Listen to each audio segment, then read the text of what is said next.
Hello everybody and welcome to Wine Library TV. I am your host, Gary Vaynerchuk, and this is Wine Library TV.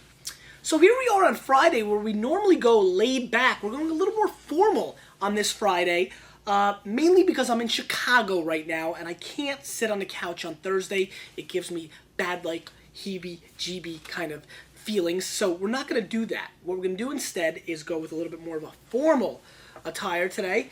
And what we're going to do is talk about Pinot Noir. We're going to do the 4 different countries Pinot Noir challenge. Not countries, regions, because California and Oregon are both in the United States of America. So we've got 4 different Pinots. We've got one from California, one from Oregon, one from Burgundy, and one from Australia. And we're going to taste them. We're going to see how they compare, see what we think about them. You know, Pinot Noir was very, very under the radar. And then Hollywood got involved and changed that right away. And now Pinot Noir is, of course, all the rave. As a matter of fact, you might notice I got my hair cut recently, and the person cutting my hair is like, Gary, you know, I'm really loving this Pinot Noir. Have you ever had a Pinot Noir? Yeah, I've had a Pinot Noir. Anyway, what we're going to do now is have 4 Pinot Noirs, so I'm real excited, and let's give them a whirl. And we decided to go with the Elkie 2005 Donnelly Creek Pinot Noir, which is unfined, unfiltered, and from Anderson Valley, an unusual place for Pinot Noir. Excuse me, not unusual, a very nice place, but a place that a lot of people aren't talking about. $25 US. And it's 5 different clones of Pinot Noir on the Donnelly Creek vineyard. And I'm really, really, really excited about trying this. I've actually heard some really nice things about that, and that's really probably the biggest reason we're trying it today for you. Hopefully some people have had this before, or maybe not. It's kind of a small producer, so it should be fun, but a very fair price, 25 bones. So let's give it a whirl. Some nice color, nothing too crazy. A little bit more classic Pinot Noir color. You can actually see your fingers, not like the explosiveness coming down from the sideways area of California, where it's so dark you can't even see anything. Nice nose, very concentrated cherry kirsch kind of cherry flavor. A little hint of pepper, a little hint of white pepper actually, a little bit of dirt. Not too much else going on. These wines have been opened forever. It's very late on Thursday, even though you're watching Friday. And these wines have been opened for 9 hours. Anyway, let's give this a whirl.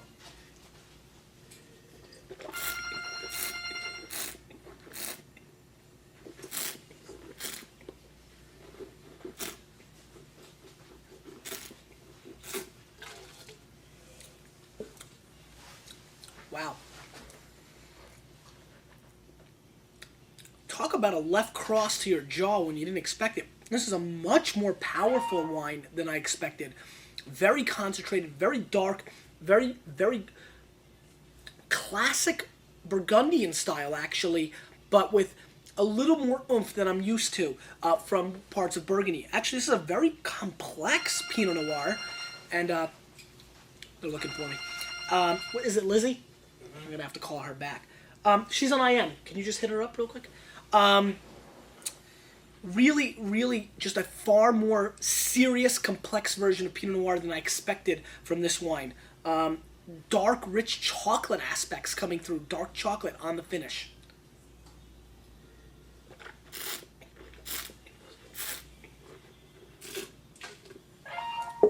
Wow. Velvety and complex. This is a really stunning effort. I'm going to score this wine 91 points. I'm extremely impressed with this effort. Great structure, nice bottle of wine, and Elkie should be very proud of themselves. Good stuff. Can you figure out who she is? Is it Liz? Yes. Got her? All right, next wine with no cameraman. All sorts of stuff going on here. Chehalem 2004 Ribbon Ridge Ridgecrest Pinot Noir. And this is 92 points Wine Spectator, $36 US, and only 438 cases are made of this wine. So very, very low production wine, and very intriguing to see what this is all about. She's really looking for me. Did you ping her? Did she answer? Did you see her?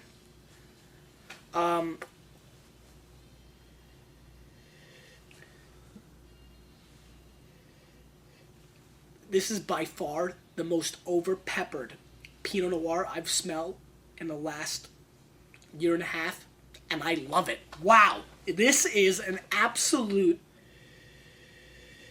black pepper grenade on your nose. Wow, this is outrageous, actually.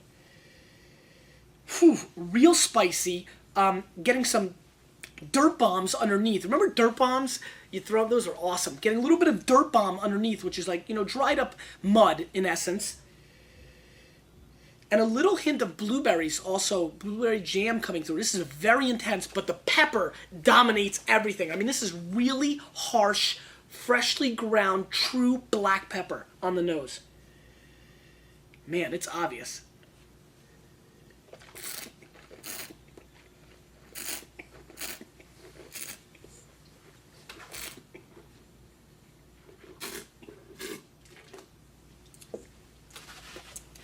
And this wine is killing. Pinot Noir is off to a good start. Great structure as well. Very velvety. Much thicker, more viscous than the Elke, but less tannic. Elke feels like it could last a little bit longer. This Chehalem is tremendous. Pick it up and let him know what's going on. This Pinot Noir is really, really bringing the thunder.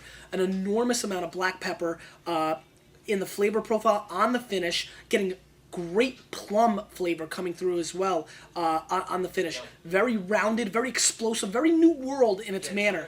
I think the Wine Spectator is pretty good on this score. I'm gonna go 90 plus points on this wine. I like the Elke a little bit more. But boy, this is an excellent effort. Much more new world for the people that love the sideways style of Pinot Noir, that explosiveness, over-the-top style of Pinot Noir.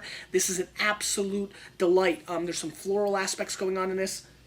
This is a nice wine. Very good. Let's move on. Patrice Rion, Chambon-Musigny Premier Cru Charmes, 2004. 88 to 91 points. Allen Meadows, $67 US. One of the really, really great Burgundian producers. Patrice Rion is very talented. I'm super excited about making this offer to you, putting it in front of you, showing you. Let's give it a whirl. Very dark color, very nice. Classic Burgundy. With a little twist. Actually, it's got a very little funkiness going on, a little sweaty sock action, but I'm also getting like some McDonald's 1992 circa fries before they changed the formula when they were really killing it. There's something going on there that reminds me of that. Like, it hit me right away. Yeah, this is French fries. This is basically you in 1992 watching the the Dream Team play basketball, and you're in your underpants because you just, did 400,000 push-ups and eating French fries. That's what this smells like. That's what the room would smell like as you were doing that. Interesting. Let's give it a whirl.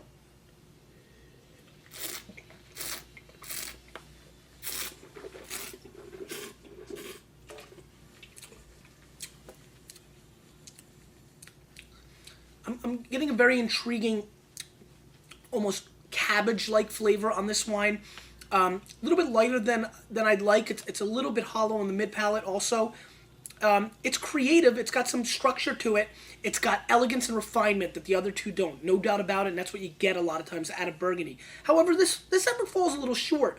And being that it's a good double, almost triple the price, it's quite disappointing. Now, I don't want anybody to think that I don't like Burgundies and, oh, Gary, you just love New World bombs. As a matter of fact, 7 out of 10 times I prefer red Burgundy over California Pinot Noirs.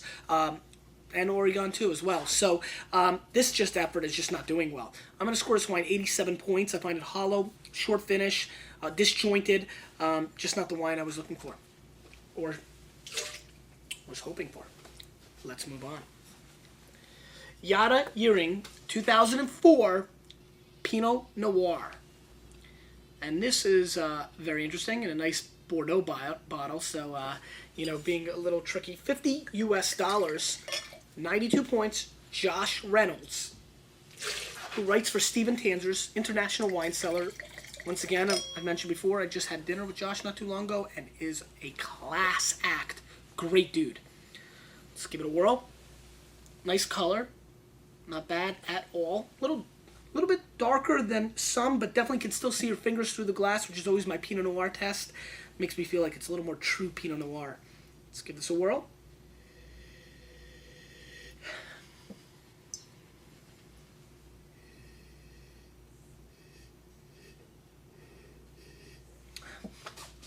This has a very intriguing little aspect going on. It's got almost like a dull cherry sauce flavor coming on the nose. Cilantro is coming through a little bit on this nose, where I have no idea where that's coming from.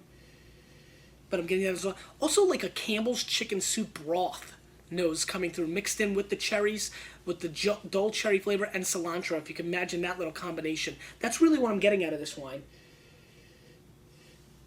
Throw in some old fingernails just for kicks and giggles. Let's give it a whirl.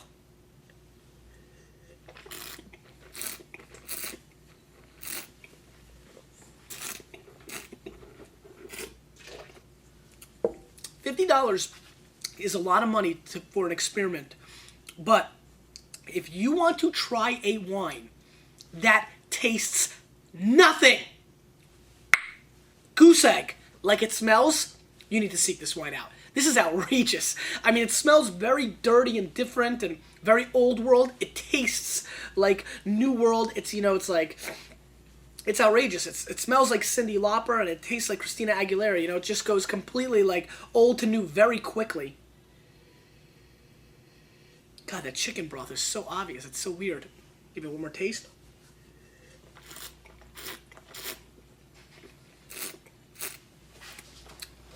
Very sweet tannins and almost tastes older. It's got a really interesting refinement and flavor profile that makes it feel aged. It reminds me of if it wasn't so sugar-fied, a New World, and it took that element out and went with the flavors you get on the nose, I would almost think that this was like a 1985 red Burgundy. It's very intriguing that way. The flavor, the initial fruit flavor, the zest, the explosion, is very fruity and very in your face, but then it mellows down and calms down quite a bit and gets real elegant on the finish. It's really almost like taking a raw 16-year-old girl and taking her and sending her to charm school. That's how this wine goes, through that progression. Now it's walking straight with the bottom, you know, with the book on your head. Interesting wine. One that I really am scared to score because I know some people are going to love it and some people are going to hate it.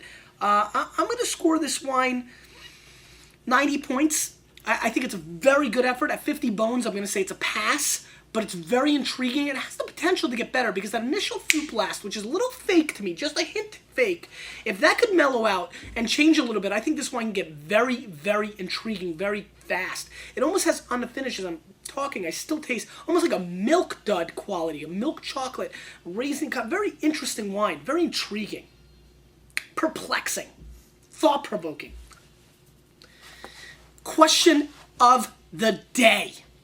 How angry are you at Sideways? Were you a big Pinot Noir fan before Sideways and now everything's doubled in price? Or are you a huge fan of Sideways because Hollywood made you taste this wonderful grape? Because you, a little bit of me, we're changing the wine world, aren't we?